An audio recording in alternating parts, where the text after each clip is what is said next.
Well, the busy season never stops for cricket, does it? We are faced with yet another double header. More cricket coming your way. So much more to talk about. Let's get you the menu for the day today at the very outset. This is the cricket that we have lying ahead.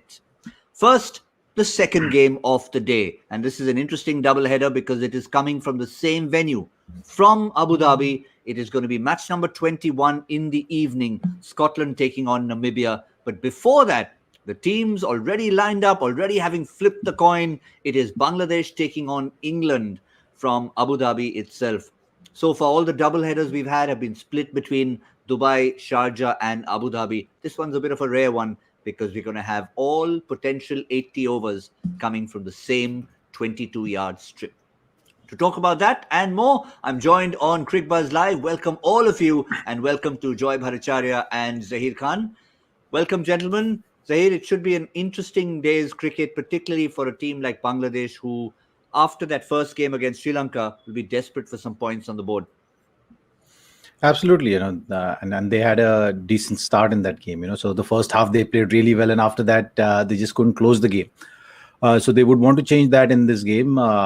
They've gone in with 3 spinners now. That's the interesting change. So they feel that the firepower of England and the kind of cricket they've been wanting to play, playing high risk shots.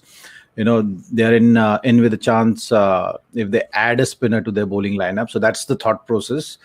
Batting first is another a positive sign. That's something which they've been wanting to do. They did that in Sharjah, even though they lost the toss. Mahmudullah was very clear in announcing that he wanted to bat first on that strip. So yeah, an interesting game coming up. Let's see if they put up the runs on board, which they should, as we've seen in Sharjah. Their batting approach was really good one. It'll be an interesting one if they post a similar sort of a total, because Abu Dhabi usually is known for a good batting strip. Well, Zaheer Khan's already given us all the information, all the insights. Before we actually have a look at the lineups, Joy, let me get your thoughts first on England coming off not necessarily a convincing win, because maybe for certain reasons they weren't tested the way they would have liked. So for both sides, in a sense, there's a reason to look at this as a crucial game. It is a crucial game. For Bangladesh, in a group that they would have looked at Sri Lanka as one of the matches which was must win. And as Zach said, when you put 171 on the board and you've managed to play off Hasaranga at 9.5, you think now the game is mine. And then to lose that match must have been extremely disappointing to them, given the fact that they dominated it for the first 20 overs. So I think that's their problem. So they would have, when they looked at the schedule, they would have said Sri Lanka is one of my must-win games. Okay. Now they have to win against, they have to beat 2 to 3 of the likes of West Indies, of South Africa, and of this one, basically it's England, Australia. So they have no. So for them, this is literally a knockout game, and I think that's the motivation they look at. The good thing is that they have nothing to lose. They have absolutely nothing to lose, because this kind of group, you cannot be timid about it and say, I'm going to have easy matches. There's not a single easy match in this group. 6 test-playing nations all clubbed together, not by design. Bangladesh, after their loss to Scotland, it meant that they joined Sri Lanka as the 2 qualifiers, and Scotland and Namibia are the 2 associate nations who are keeping India, Pakistan, New Zealand, and Afghanistan company. But let's focus on this group. Let's look at the lineups. Bangladesh, of course, the hot news is they've won the toss, decided to bat first in the hot afternoon sun in Abu Dhabi. And the only change in the team, it's a forced change. Mohammad Saifuddin with the injury has been ruled out, and sort of a like-for-like replacement with Shoriful Islam, more for the bowling than for the batting. Saifuddin brings a bit with the batting. So, Joy, Shoriful impact bowler, but what they will miss out is Saifuddin's impact with the bat at the lower order. Yeah, they will. They will, but look, they have to take the chance, because really, as a like-for-like replacement, what Shoriful gives them is got a little bit of height.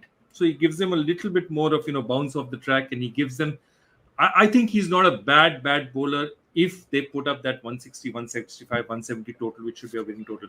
I think they'll have to back their batsmen and say, look, okay, it's a very nice thing to be batting up to 8, but even if we bat up to 7, let's just make sure that, we give our bowlers enough, and let's have a bowling attack that can actually do something against England. Because you see, you have 3 spinners anyway, okay? And they're going to be your key. But your fast bowlers, therefore, will be targeted. If your spinners are good, your fast bowlers will be targeted. And therefore, that's the thing that they have to look at. If Shariful is a good choice under those circumstances.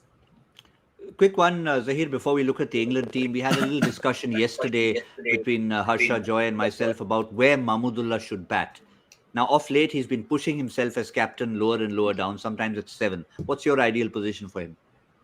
I think 5 is perfectly fine. That's where that's a key position as well. Because you want your top order batters to go heavy, and in this format, your openers need to be really aggressive, and then you have need some sort of stability in the middle overs.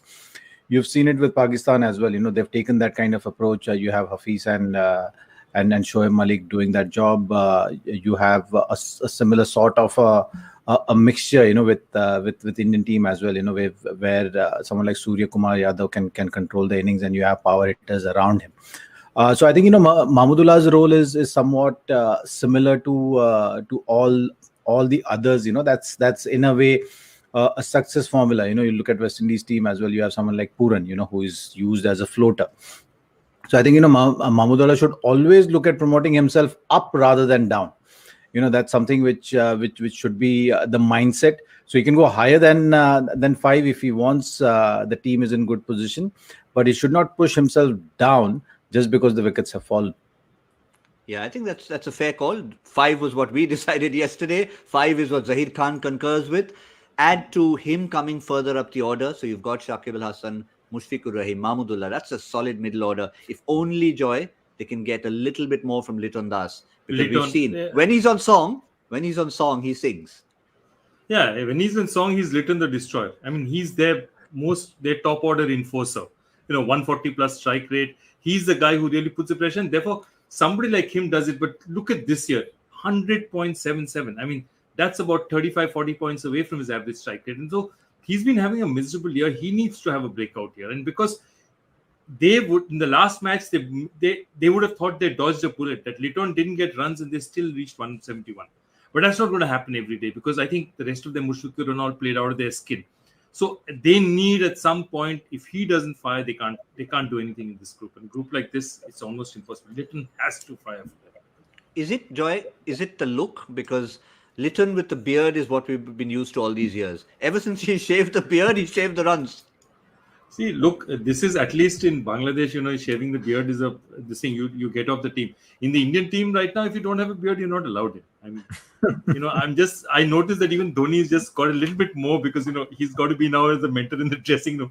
Only Ravi Shastri is holding out. All the rest of them are, without a beard, it's very difficult to be a part of that team. I'm trying to imagine Ravi with a full beard. Can you imagine that sight? Yeah, I tell you, I've seen Ravi with a stubble. Beard I've never seen. Okay, let's look at England unchanged. Obviously, they had that mammoth 55 to chase down in their opening match of the tournament. Even that, they slightly laboured to it.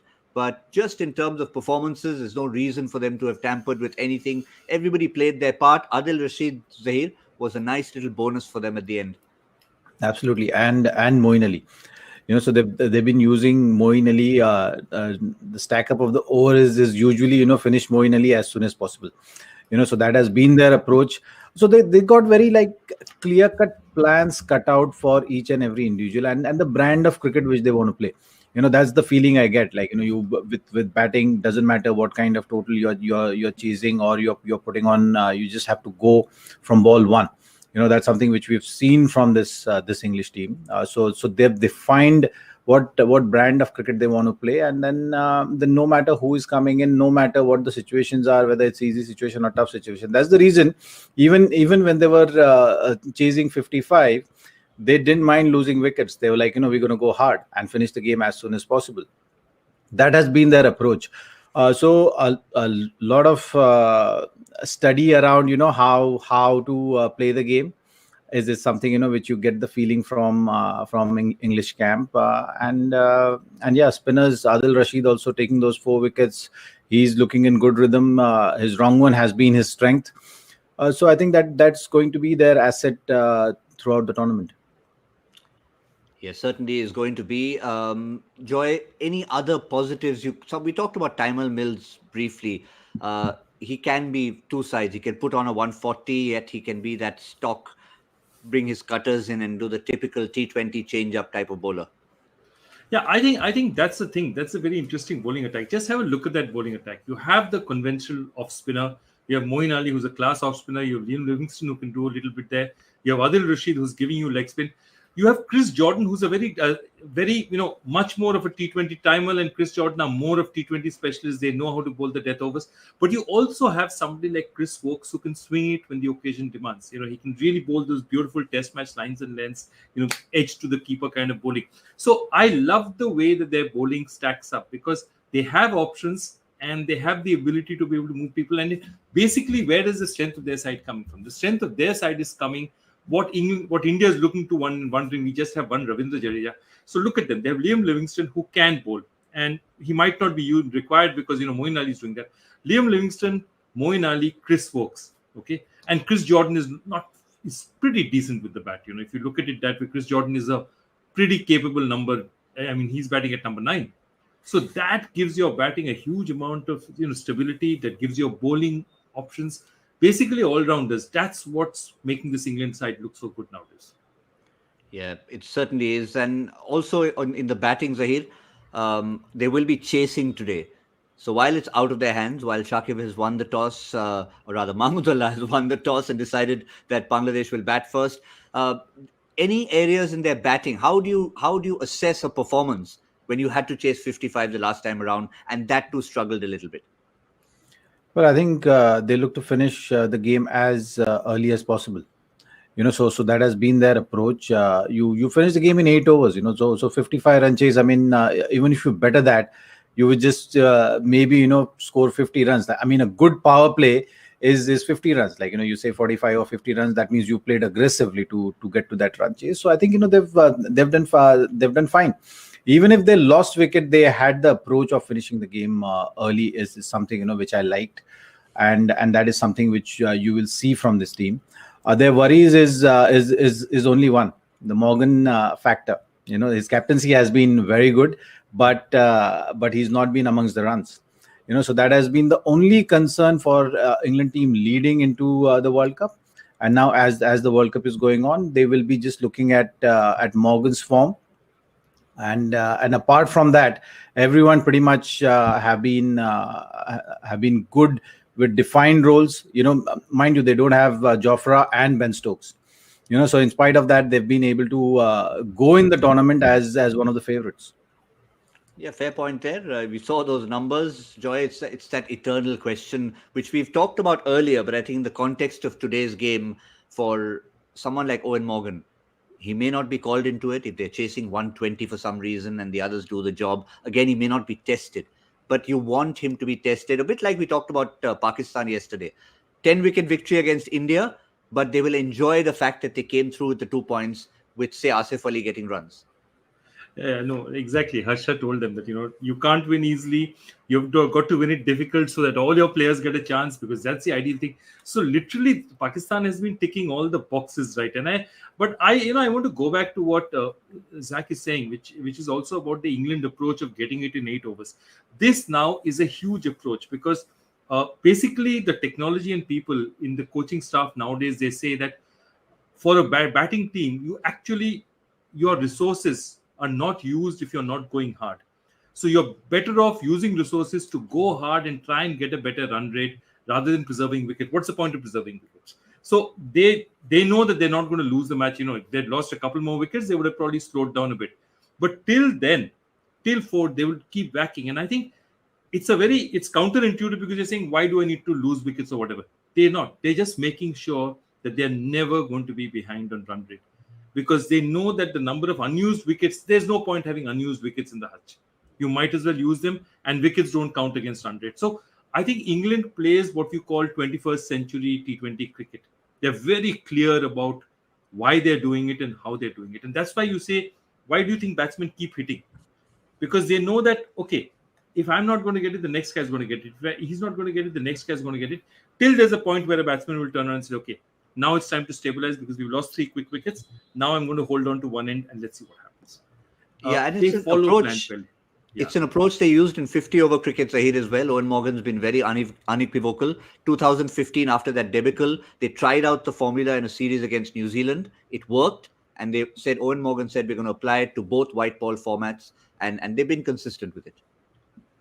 They have been, and they've been picking the team accordingly. So they've first designed that how they want to play, what brand of cricket they want to play, how they want to play it, and then they went looking for the names which will play that role.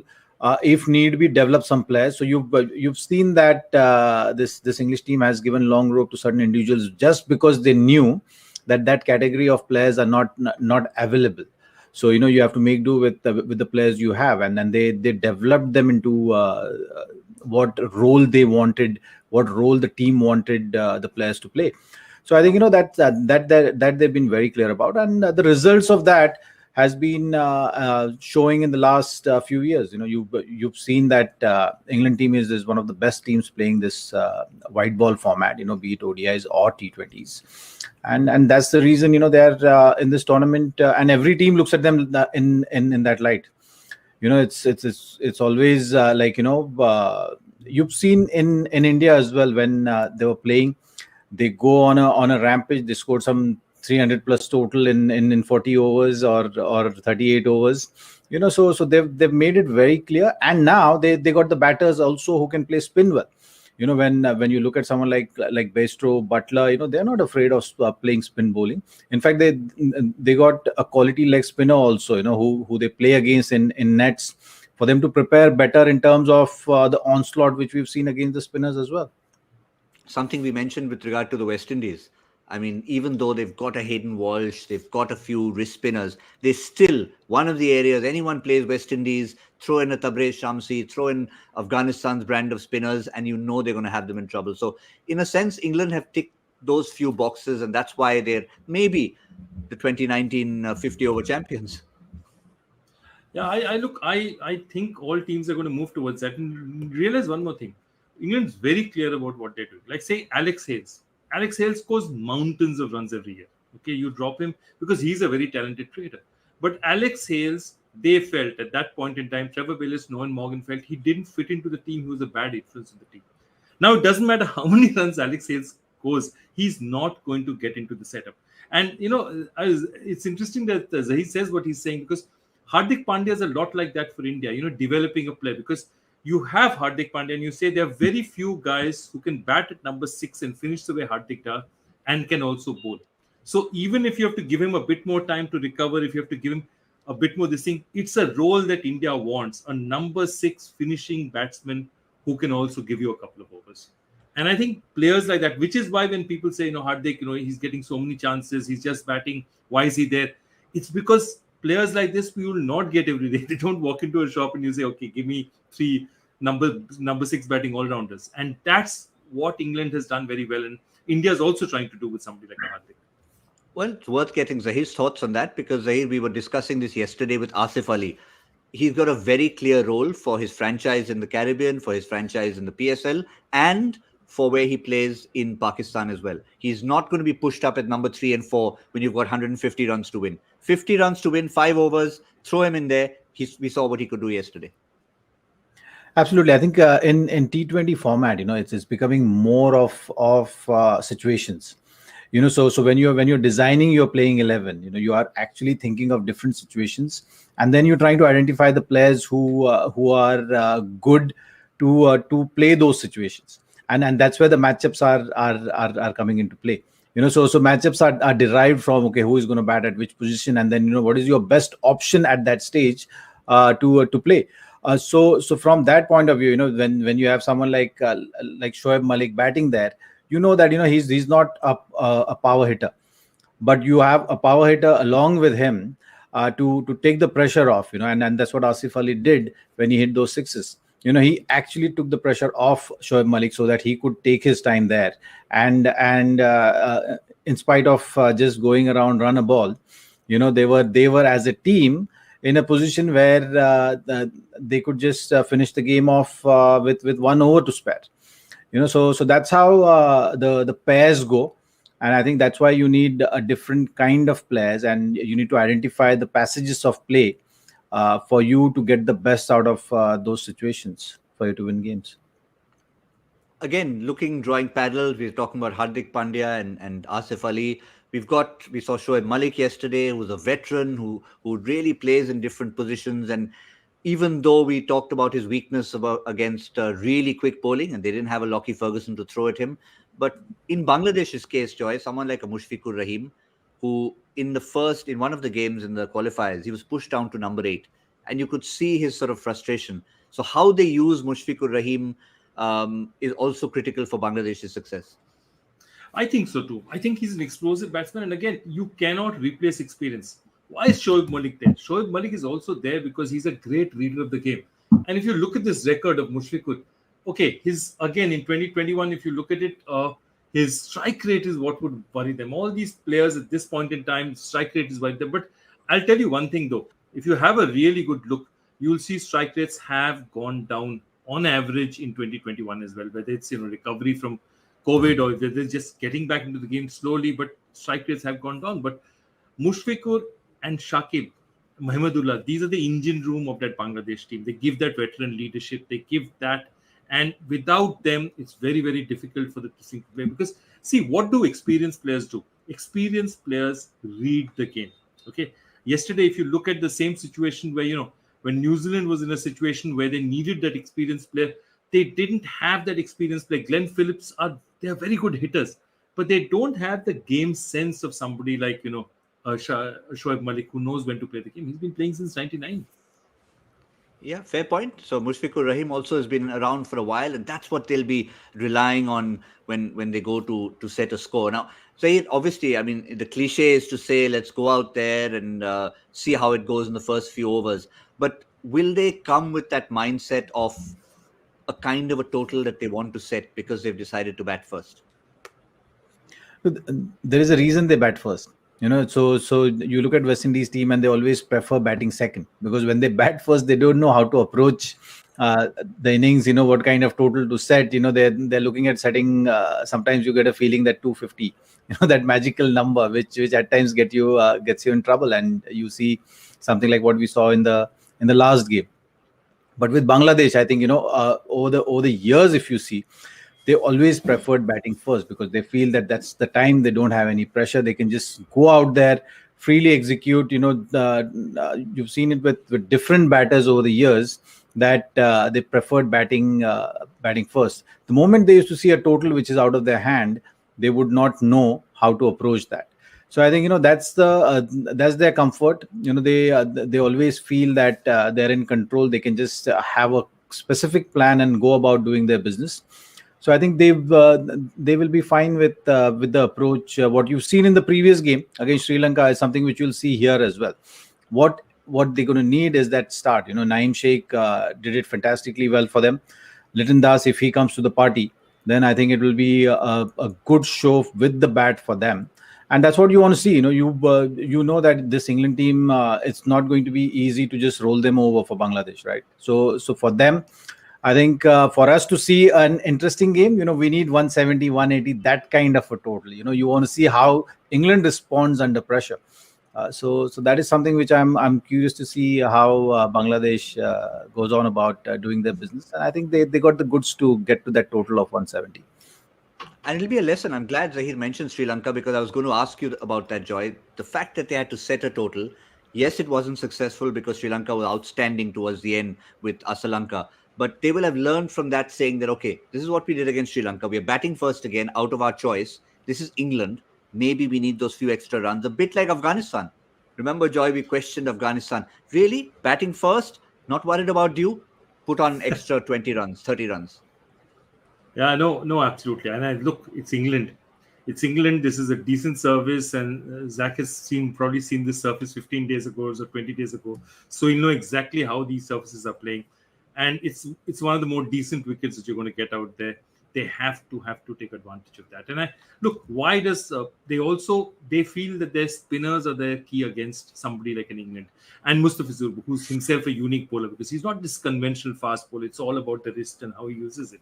So I think that's the thing. They back their bowlers to say that if we put up, and 170, 175, I think even if they reach 170, It's not a total that is to be sneezed at. It's not a total that everyone chases down every day.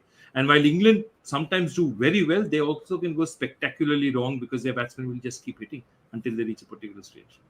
Well, at the moment, it's their bowlers who'll come into it. Quick one before we look to wrap up, Zaheer. Strategy from England. We saw how they use Moeen Ali. You see him using in a similar role because we've got a couple of left-handers potentially at the top of the order, certainly at 1 and 3. They might change that. They might change that because you've seen that Bangladesh batters at times struggle against pace. So they might start with the pace battery and then see how things go from there. That's the change I want to see tactically. We'll have to wait and see, whether they are actually open to changing those stack up of the overs, or is the plan of using Moeen Ali is going to be right throughout the World Cup. Just get your fifth bowler out of the way as soon as possible. It will be an No, interesting. I tend to absolutely agree with Zach. I mean, why, if you're playing Bangladesh, why you just give them 145 up here and pin them back? I mean, don't give them that opportunity because they still are that vulnerable against fast bowling.